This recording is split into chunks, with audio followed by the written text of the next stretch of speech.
You choose to read my offering thinking to read fiction. Instead of fiction, I offer a warning. A warning to be on your guard against monsters. Not fictional monsters. I mean the real monsters of the world. Monsters like me. Most people equate monsters with creatures they've seen on a movie screen, such as Frankenstein or Jason. They never stop to consider that some monsters are both human and very real. I should know because I'm one.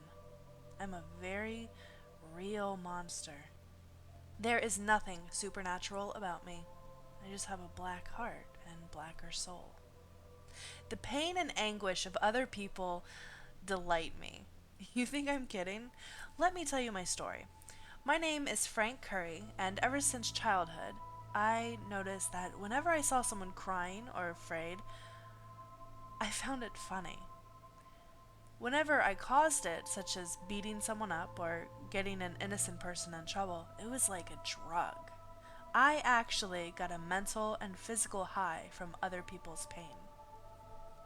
Once, as a young boy in junior high, a classmate of mine was infatuated with me for some reason. She wrote me a love note, pledging her love, her heart, and her soul. I took the note to a man who I knew was a Satanist. I asked him if I could trade her soul to the devil while keeping my own. He asked me what did I want, and I answered, whatever I could get. He traded me a bag of pot for the deed to her soul. That night, I took my misguided friend to the drive-in. I got her stoned with the weed I traded her soul for. I considered it only polite, considering the price she would have to pay. She might as well enjoy some of it. She gave up her virginity with minimal coaxing. As I got to know her better, I saw how slow-witted and desperate for acceptance and affection she was. I spent the rest of high school pimping her out to my friends. As I grew to being a man, I got jobs in nursing homes just to have access to senile and handicapped elderly people. One old man, I burned his testicles with a cigarette. He was 87 years old, blind, deaf, and had Alzheimer's. He was unable to tell anyone what I did, but he was perfect. You should have heard him howl. After I got tired of leaving them in puddles of their own urine and excrement, I graduated to security work. That was more fun. There, I got to tamper with the brakes on trucks late at night when I was alone. One of them had an accident on the highway hitting a school bus. The newspaper reported 15 dead, including the bus driver and 2 teachers. The truck driver was charged and sentenced to 10 years. So, after I read that story in the newspaper, I laid on my bed and pleasured myself. Another time, a man got locked in an elevator. The elevator's emergency phone rang one place only: my desk. I left him in there for almost 30 hours, occasionally taunting him over the public address system. The more he begged to be let out, the better it felt. At one point, the man actually defecated his pants. He was trapped in the elevator and couldn't bring himself to drop his pants and go in a corner. He stayed like that for at least 4 hours, calling and begging me for help. Now, that was fun. However, it was nowhere near as much fun as when I was assigned to a hospital. I spent weeks earning the trust of the night nurse in the maternity ward. One night, I slipped a laxative into her coffee. She had to scurry to the ladies' room asking me to keep an eye on the desk. It was usually just her and me on duty at night. While she was away, I rearranged some of the babies' cribs and switched the names so that the Brown family got the Jones baby and the Jones family got the Goldenberg baby. I figured as long as I kept the race and gender the same, no one would find out. That was 10 years ago, and as far as I know, they never did find out. Another time, my patrol duties took me through the morgue.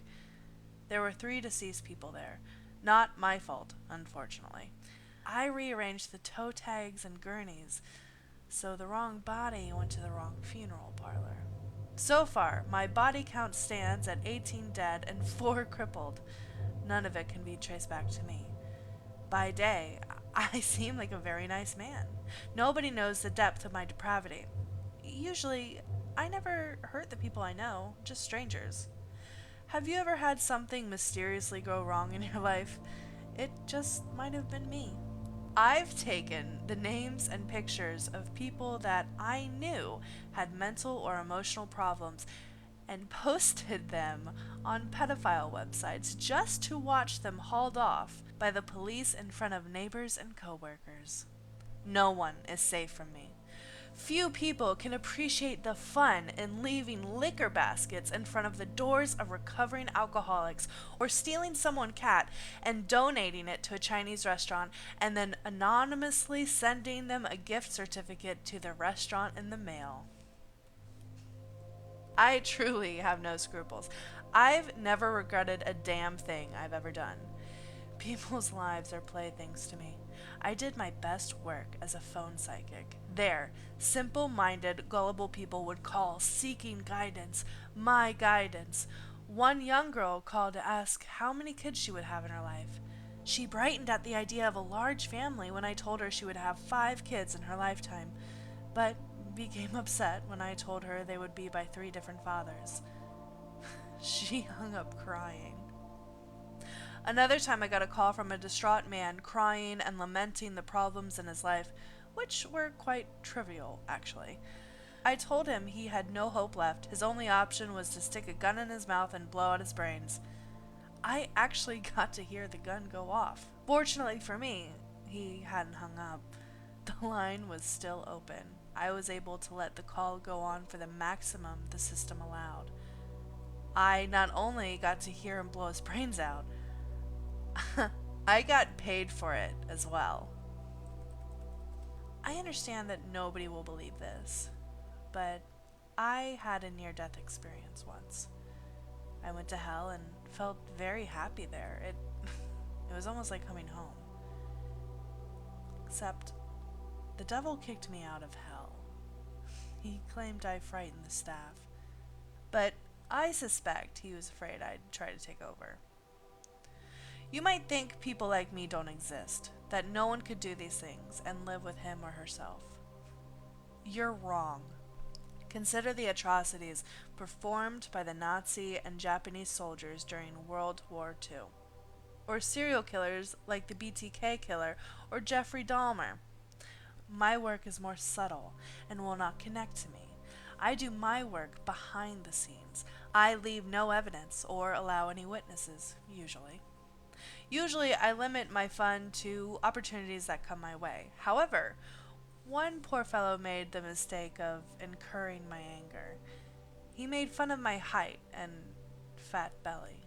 For this offense, I went out of my way to have fun with him. I purchased $1,000 worth of crack, broke it down into several smaller units, and hid it in his car along with $1,000 in cash.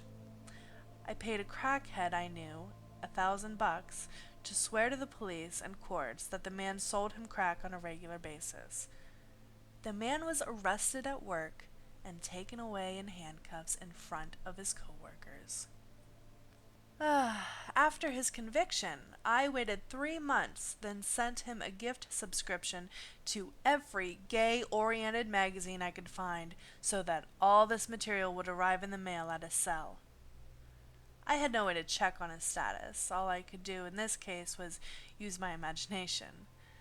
A bag of crack rocks, $1,000. Loose cash, $1,000. Bribing a crackhead, $1,000. Magazine subscription, $200. The idea of him getting gang raped in prison, priceless. As to the crackhead, I couldn't leave any loose ends. I purchased another $1,000 worth of crack and gave it to him as a bonus. He overdosed that night. The whole thing cost me $4,200, but I had my revenge. Plus, I got to up my body count, so it was money well spent.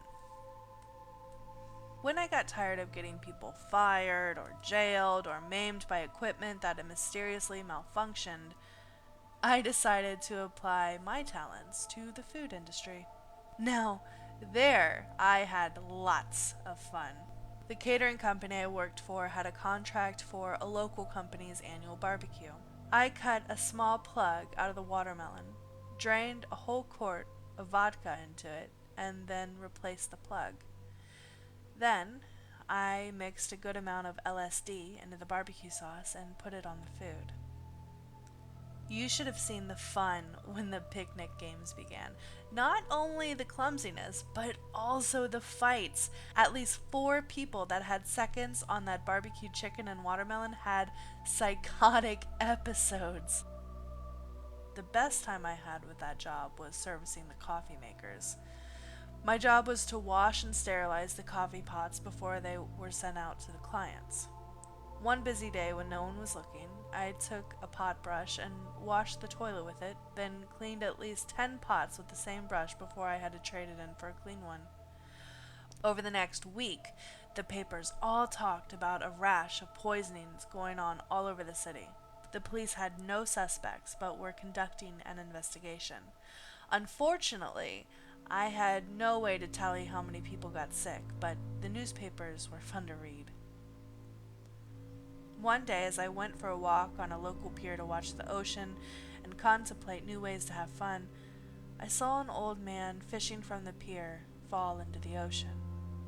He saw me and called for help. I simply smiled and waved at him and watched him drown. As I watched the pleading look on his face as he disappeared under the waves, I actually ejaculated in my pants. You see, monsters like me are very real.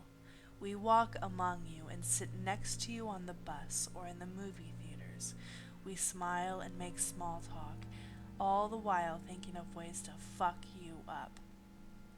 I don't care about the aftermath of my actions. I just enjoy seeing the mayhem. Your pain is my delight.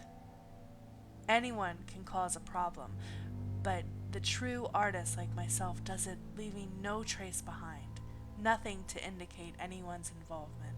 A true artist makes it look like fate or an innocent individual's misdeeds. So as I said, I'm a monster, and I'm quite real.